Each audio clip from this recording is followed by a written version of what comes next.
Hi, thanks for tuning in. I'm Cecilia Manella, and I hop on here every single week to share some tips and tricks around mental health wellness. Today's topic is going to be about stress versus burnout. So we use these words really interchangeably, and they actually mean very different things. And why is it important to use the right terminology around stress versus burnout? Is because the words that we use create our reality. And I think that when we flippantly use the word burnout, we will water down what actual burnout actually is. So I just want to spend some time talking to you about the difference between stress and what burnout actually is. So the heart of burnout is emotional exhaustion. So it's that feeling of being so depleted and so drained that you have nothing left to give. And what this is there's like nothing left in your gas tank. It hurts productivity. It hurts your mental health, your physical health. It's this overall sensation in your body that you cannot go on anymore. Now, stress is a precursor to burnout. So stress happens first. Now, what is stress? We all experience stress, and stress is a natural, normal human reaction to a stimuli. So something that's actually happening in your life or around you. Now, our body is supposed to respond to stress in many ways, and we're supposed to experience that. And our brain is this magical thing that functions like a supercomputer and has been wired to manage stress really well because we experience different types of pressures and expectations and demands in our life. Some things that can be life-threatening, some things that aren't not life-threatening, and we are designed in our brains are designed to manage this kind of stress. So what is actual stress? So what does this look like? So stress sometimes looks like putting in too much effort, when we're drawn to put in too much into our work or too much into something. So we want to get overly involved. We feel our emotions really strongly when we're feeling stress. So there's a hyper sensation of our emotions. We can feel hyperactive in a way, like I'm being really, really busy and really, really anxious. So I kind of sometimes describe this as, being wired and tired. And, you're so wired and kind of feeling this kind of vibration in your body and feeling really anxious, but still feeling tired with it. So there's a loss of energy that comes with stress. We can still really be productive, but we have to focus a bit more. So there has to be more intention in how we focus during stress. It can take a lot of physical tolls. So things like headaches and back pain and neck pain. We typically will feel it all in our bodies, in our back, from our head to our back, lower back around stress. And we feel the sense of fatigue with stress that can be changed with good rest and rejuvenation. And this is why self-care is so important. This is why rest is so important. It serves a function to manage stress. So imagine that we react to high stress in our life and rest helps kind of bring that down. And it's just this really great equilibrium that we have around stress. Now, what is burnout and how is burnout different? So burnout is different in the sense that it comes at the end of that stress. So if you think of stress in a continuum, you experience multiple stress factors or for years of something, and then you get to the end of that continuum. That's when it turns into burnout. There's a shift that happens with stress that takes us into the world of burnout.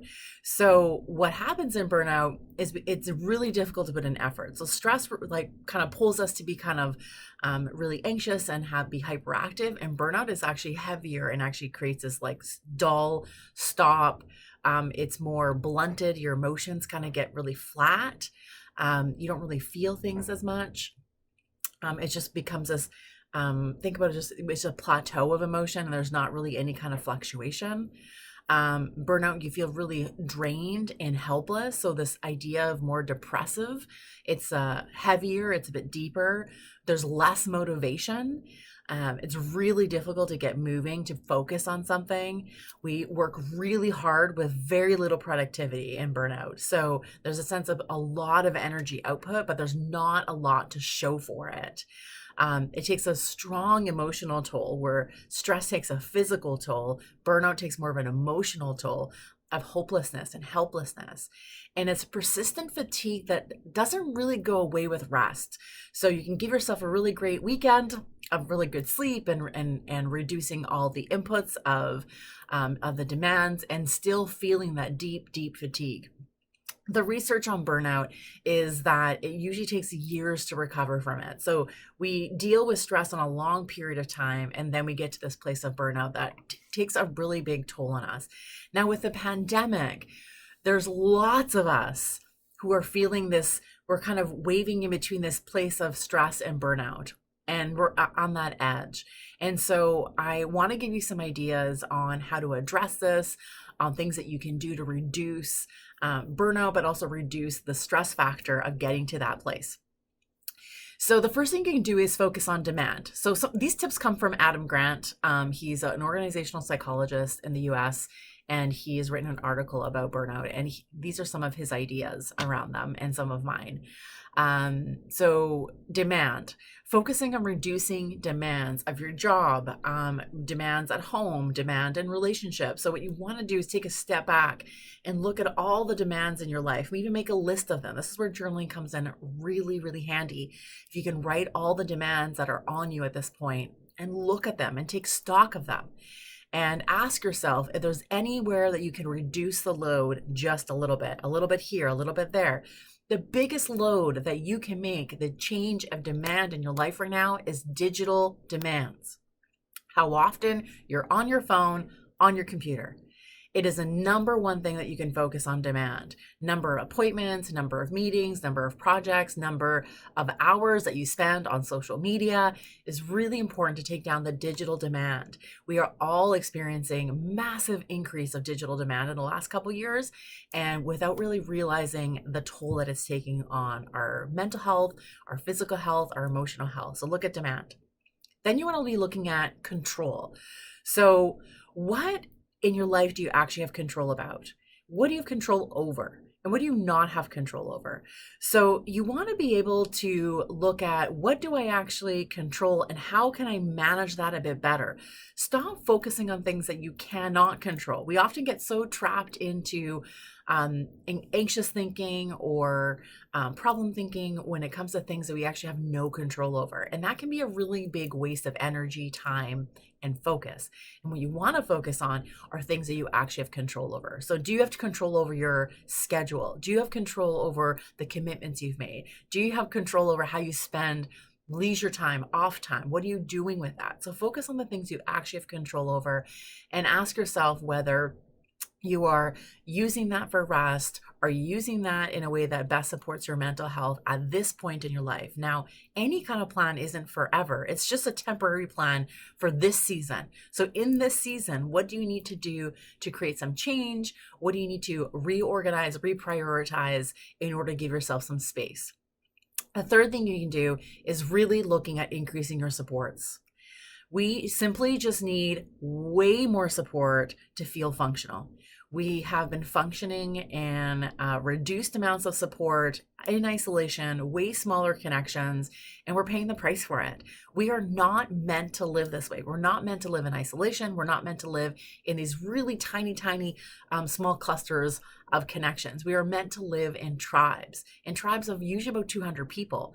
So we're meant to be multiple connected. We're meant to have relationships and friendships and find places of joy and laughter and find different places where we feel we have accomplishments or we excel at something where we can share our skills and our abilities. And that means we need to increase our support network.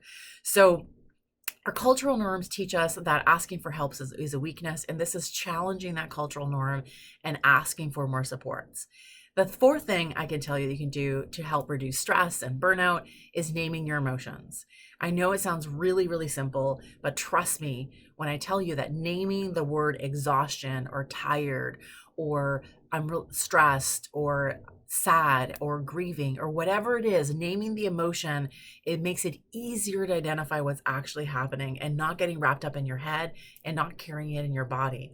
So we often we don't share these things for fear of judgment, or we have no one to share it with, or we're not writing them down.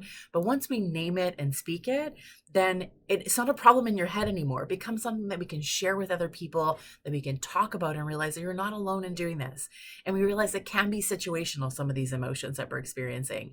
And then we can start to pinpoint how we can do things to change the circumstance in order to change how we're feeling. So I hope you found this helpful. I know there's a lot of information coming your way. If you're watching us on YouTube, like and subscribe and follow us. I would really love to hear some of your feedback and any of your comments. And I hope you have a fantastic day.